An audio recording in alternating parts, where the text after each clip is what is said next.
বেশ কিছুদিন যাবত আমি অনেক কিছুই ফেস করছি, ক্যারেক্টারের উপর দাগ লাগানো, ফেক ছবি থেকে শুরু করে আরো অনেক কিছু। প্রথমত তুই কি তোর আম্মুর কসম খাই কইতে পারবি এগুলা ফেক পি? আই হ্যাঁ রে, ফকিন্নির মায়ের নাম মিয়া খা। আরেক ছেলের কমেন্টের রিপ্লাই দেয় বলে থাকে ধানমন্ডি, আসলে গ্রামের বাড়িতে গিয়া তোর দাদার বাড়িতে গিয়া তুই তোর বাপের আরেকটা বিয়া খা। হ্যাঁ ফাপড়ি মারো, ধানমন্ডি থাকো তুমি। বাস্তব জীবনে ধানমন্ডিতে তোমারে কেউ কামলা দিতেও রাখবো না, এটা কি জানো তুমি? এখন পর্যন্ত আমি কোনো কথারই জবাব দিইনি, তার একটাই কারণ যে আমি কারোর সাথে কোনো কন্ট্রোভার্সিতে জড়াতে চাই না। আপু হইছে ওই পাপি যে কারোর লগে কন্ট্রোভার্সিতে জড়াইতে চায় না। একবার চুদুন খেয়া মজা পাইলে ওই জায়গায় লেটকা হয়েই থাকে, ওইটার দাঁড়াইতে চায় না।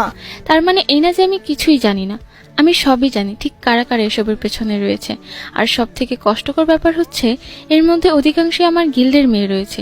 ওই যে একটা কথা আছে না, প্রত্যেকটা বিশ্বাসঘাতক একসময় বিশ্বস্ত ছিল। বিষয়টা আপনাদের উদ্দেশ্যে আমার একটাই কথা থাকবে, গুজবে কখনোই কান দিবেন না। কারণ তোর কথা দি তোর কেমনে চুম্মাই তুই একটু দেখ। তুই কি কইলি তোর গিল্ডের মায়েরা নাকি তোর লগে বিশ্বাসঘাতকতা করছে, পিছের থেকে ছুরি মারছে, গুজব ছড়াইতেছে, গুজবে কেউ কান দিবেন না। আচ্ছা ভাই, বিশ্বাসঘাতকতা জিনিসটা কখন গিয়ে প্রকাশ পায়? যখন কিনা একটা মানুষের বিশ্বাস ভাঙে। একটা মানুষের বিশ্বাস কি ভাঙতে পারে গুজব ছড়ানোর মাধ্যমে? তুই কইলি তোর পিছেতে ছুরি মেরা দিছে, তোর বিশ্বাস ভেঙ্গা দিছে, আবার তুই কইতাছিস ওরা নাকি গুজব ছড়াইতেছে। আরে ভাই, গুজব ছড়ানোর মাধ্যমে কেউ কি কারো বিশ্বাস ভাঙতে পারে? পয়েন্ট ওয়ান, আমি কাউরে বিশ্বাস করে কোনো কিছু একটা দিলাম, ফটো পিক বা ভিডিও, হয় পরবর্তীতে এটা গিয়া পাবলিক করে দিছে, বিশ্বাসঘাতকতা এই জায়গাটাই হয়ে গেছে। পয়েন্ট টু, মনে করো যে আমি আওয়ামী লীগ করি, কিন্তু কেউ একজন কইলো আমি বিএনপির শীর্ষ নেতা, আমি মাদক ব্যবসায়ী, আমি সমাজের এই সেই হ্যানতে নিডি নষ্ট করতেছি, আবি যাবি এডি কইতাছে, এই জিনিসটাই তখন গুজব হইতাছে। কেউ তোর লগে বিশ্বাসঘাতকতা করছে আর কেউ তোর নামে গুজব ছড়াইতাছে। এরকমের দুই কথা দিয়া তুই দুই রকমের মানুষরে দুই রকমের বুঝ দিতাছস। কি কমু? যারা শিওর জানে এটা তুই হায়া, তোর চরিত্র এমন, হ্যাগরে তুই বুঝাইতাছস যে না আমার এরকম পরিণতি হওয়ার একটাই কারণ আমার গিল্ডের মায়েরা আমার লগে বিশ্বাসঘাতকতা আমি করছে। আর যারা শিওর জানে না এটা তুই, তোর চরিত্র এমন, হ্যাগরে কি বুঝ দিতাছস? আসলে ভাই এগুলা কানে নিয়েন না, এগুলা আসলে গুজব ছড়ানো হইতাছে, আমি আসলে এরকম না। কিন্তু আবার আর যারা তোরে চিনে বা জানে যে এটাই তুই, তোর চরিত্র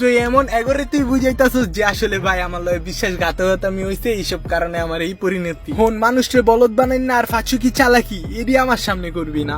একদিন না একদিন আমার আপনাদের সামনে আসতেই হবে, আর সেটা হবে আমার অফিসিয়াল ফেসবুক পেজ বা ইউটিউব চ্যানেল থেকে। মানুষরে বোধাই বানাই না, নাটক আর সাজাইস না। তুমগো ইন্সপায়ার মাগি জান্নাত গেমিং এর মতো মুখের সামনে 800 কইবা ওইটা তুমি? স্লো মতে একটাই বা পিছে একটা গান চলবো আর কইবা ওইটা তুমি? তোমার বয়স মানুষের দিয়া লিপসিং করায় ভিডিও বানায় কইবা ওইটা তুমি? এমনি মানুষরে বলদ বানানোর চিন্তা ভাবনা করো নাকি? ফেস রিভিল যদি তোর করতে হয়, প্রমাণ যদি দিতেই হয়, ওই মায়াটা তুই না, আসলে তুই হায়া অন্য। তাহলে তুই ফ্রন্ট ক্যামে লাইভ স্ট্রিমে আইবি উইদাউট এনি ফিল্টার। আর তুই যে কথা কইতাছিস লাইভের ভিতরে, তোর ঠোঁট, তোর মুখ আর জিব্বা বাইরে বেড়াইছে, তোর ভয়েসই বাইরেছে, তুই মায়াই কথা কইতাছিস। ওইটাই জানি পাবলিক তোর লাইভ দেখা, চেহারা দেখা, ভোকাল দেখা, সব জায়গায় দেখা ম্যাচ কইরা বুঝতে পারে। এআই ইউজ কইরা অন্যরে নিজের মতো করে প্রেজেন্ট কইরা চুরি কইরা ধরা খাইলে মানি ইজ্জত যাইবো তাইলে।